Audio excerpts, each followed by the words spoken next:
Good morning, it's Thursday, the 16th of July. You're watching Euronews, and this is Europe Today.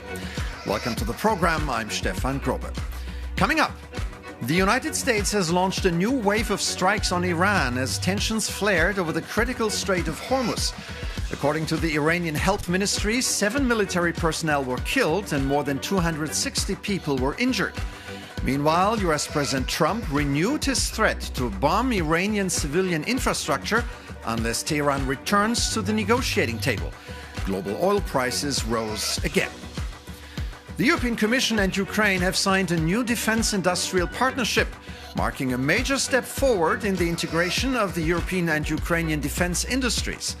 One of the highlights of Ursula von der Leyen's one-day visit to Kyiv. The Commission also launched the EU-Ukraine drone deal to deepen cooperation on drone and counter-drone technologies. More than 4 years into Russia's full-scale invasion, Ukraine faces mounting pressure on the battlefield.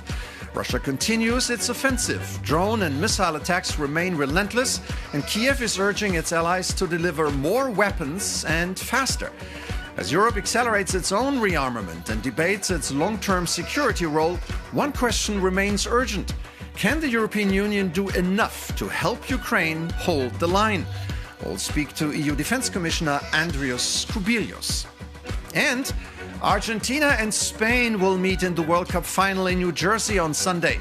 The defending champion kicked out England in Atlanta last night after a stunning 2-1 comeback victory with both Argentinian goals scored during the final minutes of the game. We'll have more later in the show. But first, the situation in the Middle East. The war in Iran risks turning into a war of attrition that could go on for a long period of time. President Trump visibly struggles to end the conflict. His about-face over his one-day proposal of a 20% fee on shipping in the Strait of Hormuz was just the latest example. The already fragile ceasefire agreement he struck with Tehran weeks ago seems to be dead, as strikes and counter-strikes have only intensified this week. Let's bring in Adel Hamil in Doha now, who can bring us up to date. Good morning, Adel. What is the situation in the area this morning? Good morning, Stefan. The ceasefire may still exist on paper, but the fighting is only intensifying. Instead of de-escalation, both sides are ramping up military operations, and the conflict is spreading across the Gulf. The U.S. is keeping up its campaign against Iran. Wednesday marked a fifth straight day of strikes, and what's now interesting is that the pace has changed. Instead of just limiting to overnight operations, Washington is also striking during the daylight as well, and that signals a more sustained military campaign. The focus remains on the Strait of Hormuz. The U.S. is targeting Iranian military sites to protect commercial shipping across one of the world's busiest energy routes. Now, meanwhile, Iran is responding across the region. Overnight, it claimed attacks on U.S. military facilities in Kuwait, Jordan, and Bahrain. Jordan says it intercepted 8 Iranian missiles. Kuwait says it downed 21 drones and 4 missiles, and air raid sirens were heard across Bahrain before dawn. So what's becoming clear is that this conflict is spreading, and that raises the risk of further escalation if more countries become involved. The bottom line is that the pace is increasing, the fighting the conflict is widening, and there is still no sign that either side is ready to back down. Stefan? All right, Adel Halim in Doha for us. As ever, thank you for keeping us in the loop. European Commission President Ursula von der Leyen ended her one-day trip to Kyiv on Wednesday, her 11th visit to Ukraine since the war broke out. She praised Ukraine's performance on the battlefield, saying that it has built a strong military momentum, and further adding that the tide is turning. Covering her visit for us was our correspondent Jorge Liborero, who sent us this report. The visit of Ursula von der Leyen to Kyiv concluded with a headline-making announcement, a deal between the European Union and Ukraine to jointly produce drones. It's the first of its kind and will allow Europeans to tap directly into Ukraine's cutting-edge expertise. Notably, the agreement will enable Ukraine to store some of these drones inside EU territory to protect them against Russian strikes. President Zelensky hailed the deal as a truly historic step and said that relations between the two sides are now deeper, stronger and more personal than ever before. But besides drones, there was a lot of talk, of course, about accession. President Zelensky and President von der Leyen both held the momentum in the process and encouraged member states to open new clusters of negotiations with Ukraine, a decision that requires unanimity, and we all know how difficult that can be. In fact, von der Leyen during the press conference gave us a very strong hint of what cluster might be next. Take a listen. There are different clusters for different topics. For example, the cluster number 2 is for the internal market. And our candidate countries have very different starting positions. If you take Ukraine, Ukraine has already done a lot, what is potentially in the cluster 2. So it has done already homework in the cluster 2 because we have the DCFTA, the Deep and Comprehensive Free Trade Agreement. But even more, we also have, specifically only for Ukraine, the Ukraine facility that comes investment with reform. And the reforms are often concerning the single market. So, for example, that is a cluster where I would say it's ready to be opened because some of the work is already done by Ukraine. And I think this illustrates that we can truly say as soon as possible. Jorge Liborero reporting from Kiev. Thank you very much. Ukraine is making gains against Russia. This includes striking more than 100 maritime vessels, including oil tankers and cargo ships, in less than 2 weeks, following attacks against oil refineries crippling Russia's energy infrastructure. For more on this, I'm now joined in the studio by our correspondent, Angela Skujins. Good morning, Angela. Now, you discussed this with the EU Defence Commissioner Andrius Kubilius. What did he have to say? Good morning, Stefan. So, yes, he stated that these strikes by Ukraine are remarkable and could push potentially the Russian President Vladimir Putin to the negotiating table, hopefully bringing an end to the country's full-scale invasion of Ukraine, which is grinding into its 5th year. He also underscored the need, however, for Europe to get serious when it comes to its own defensive capabilities. This was underscored by statements on Wednesday from the Lithuanian and Latvian presidents stating that Russia could be potentially planning a sabotage attack against critical infrastructure in those Baltic and region, as well as Poland in particular. However, he underscored as well that Europe is coming to the table when it comes to supporting Ukraine. Of course, in that report just earlier, we saw that the European Commission President Ursula von der Leyen went to Kyiv to announce that mammoth drone deal. I did speak to the European Commissioner for Defence exclusively on Wednesday, and I started by asking him whether these strikes by Russia are short-wind victories or whether they could lead to a full-scale end to the bloodshed. It's remarkable what Ukraine managed to achieve during recent half a year. With deep strikes against oil refineries close to Moscow, close to St. Petersburg, even far away, close to Omsk, somewhere in Siberia. Also, the recent week attacks against Russian shadow fleet in Azov Sea and in Black Sea, those are really amazing achievements, which are making big impact on, in general, on perception, both globally but also in Russia itself. Because definitely when in Moscow and some other cities, people need to stand near a gasoline station, for hours and hours, that's an impact.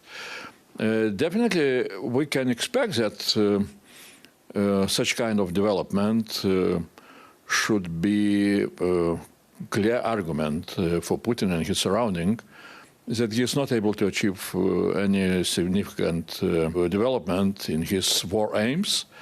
And, that is the the moment when really negotiations on just peace should start. But for that, really, we need to keep our support and even increase our support, because just peace in such a war can come only through the formula peace through strength, and strength should be on Ukrainian side. And how does the European Union provide that strength to Ukraine? We started new financial support mechanism, so-called Ukraine support loan, 60 billion to support Ukrainian defense during the next this year and the next year. From one side, we are supporting Ukraine. From another side, Ukraine is starting to support us, because their defense industry achievements are remarkable. And I absolutely agree with United States State Secretary Marco Rubio, who was saying that Ukrainian army is the best in Europe. And it's the best in Europe, not only that they have brave soldiers and smart generals, but also that they have very innovative, very dynamic defense industry. Should Ukraine be spending more to buy European? European money has very clear principles. First of all, we're looking if Ukrainian defense industry is able to produce what they need to have on the front line. If not, then we're looking to European industry. And European industry really is getting up and producing more and more. But is European industry, is it there yet to provide Ukraine with what it needs to repel Russia now? If both Ukrainian industry is not producing and European industry is not producing, then no. And if Ukrainians are coming with clear evidence that why they need some kind of products which are not produced by Ukraine or by European Union. US President Donald Trump at the NATO summit in Ankara reiterated his desire to acquire the Arctic island of Greenland. What can the EU do to come to that nation's aid if he made good on this defensive threat?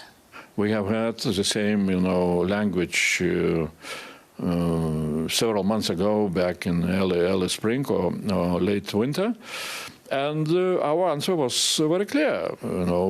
Denmark was promised also support from our side.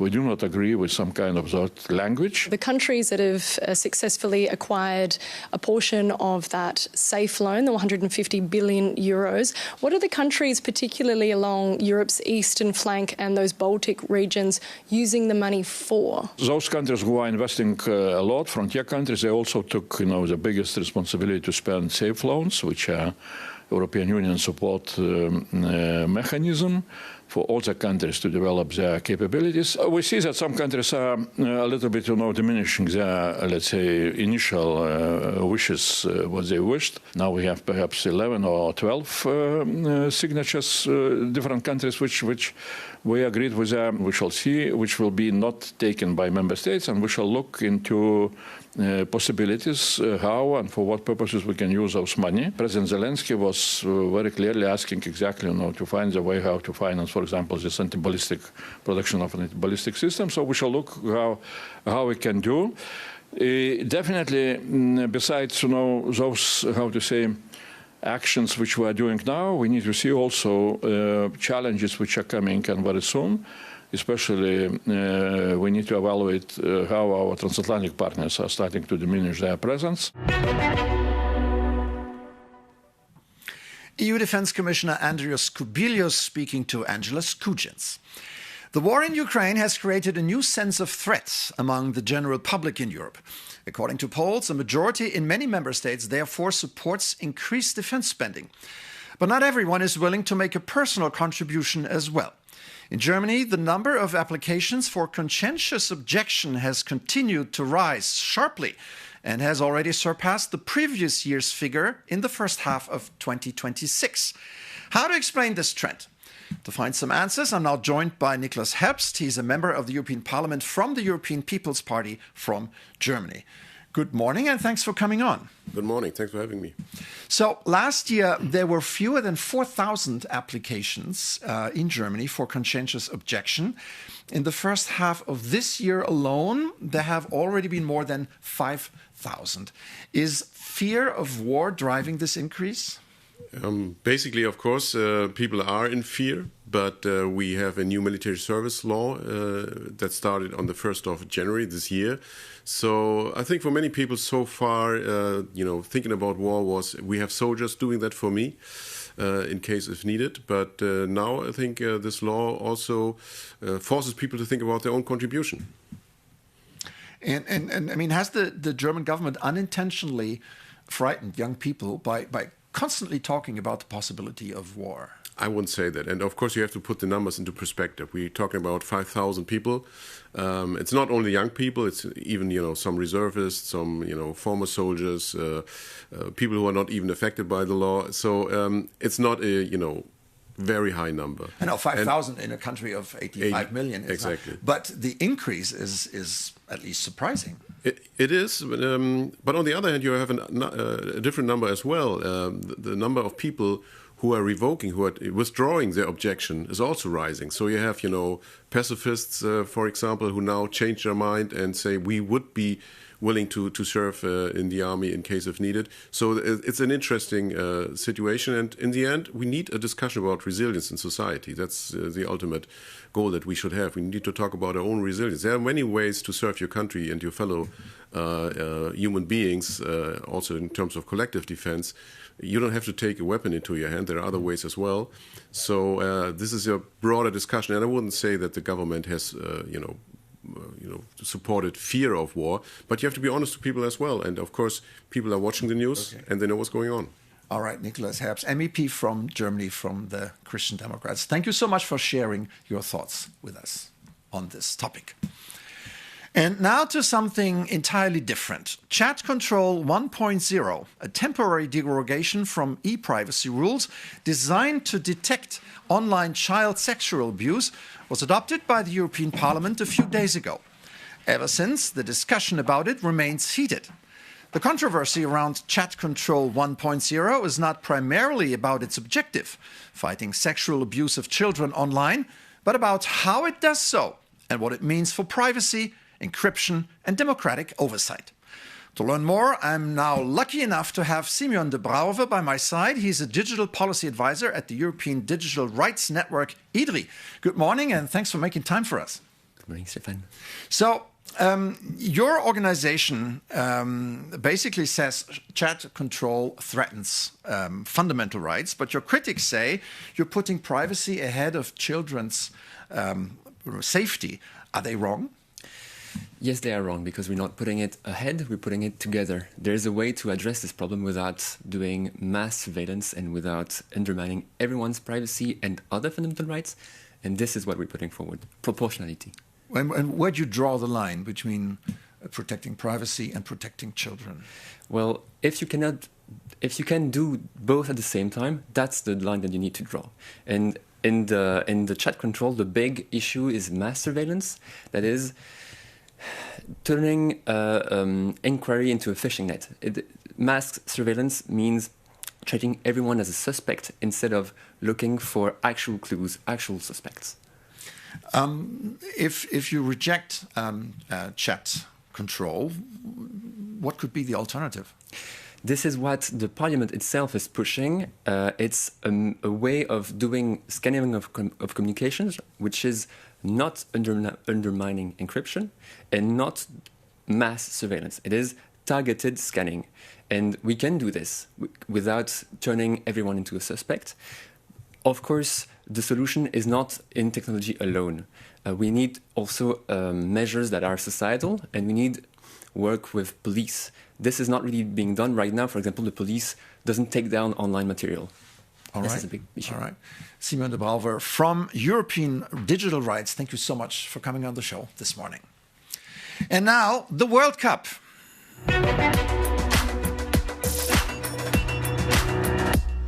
Argentina 2, England 1. The uncompromising rivalry between these football nations has produced several memorable contests on the World Cup stage through the years, but this semi-final will be remembered as the stuff of legends in Argentina, as the South Americans denied England with 2 late sucker punches. The atmosphere was one of the most aggressive and nervous of all games in the competition already before kickoff, when supporters noisily booed the other team's national anthem. England had been on course to reach their first World Cup final since 1966 after Anthony Gordon fired them into the lead 10 minutes into the second half. After that, Argentina switched to constant attack mode, turning superstar Lionel Messi into the hero of the evening.